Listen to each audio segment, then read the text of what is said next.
नमस्कार, माझं नाव Gokul ओगलमुगले, nature care fertiliser प्रतिनिधी. तर आपण आलेलो आहे बाबूराव ओखाजी काळे, राहणार साळसाणी, तालुका चांदवड, जिल्हा नाशिक यांच्या कांदा पिकाच्या शेतामध्ये. तर आपण त्यांच्याकडून जाणून घेऊया का त्यांनी कांदा पिकाची उत्तम गुणवत्ता वाढवण्यासाठी तर कोणत्या खताचा वापर केलेला आहे आणि त्यांना रिझल्ट कसा आलेला आहे. तर आपण त्यांच्याकडून जाणून घेऊ. नमस्कार साहेब. आपल्या कांद्या याच्यामध्ये मी आहे ना सारथीचा वापर केला, एकरी 2 गोण्या आणि त्याच्यानंतर 12-32-16 हे दोन्ही मिक्स खत टाकले.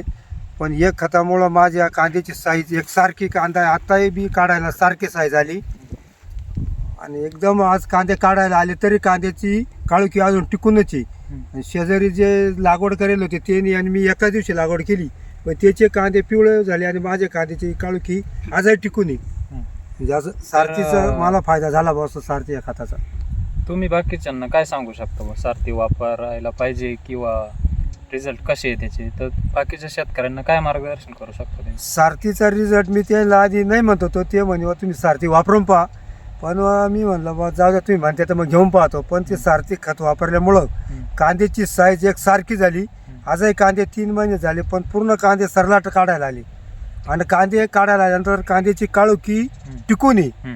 असं कांदे अजूनही कांदे पिवळे पडले नाही, काढायला आले शेवटच्या पाण्यावाले तरी.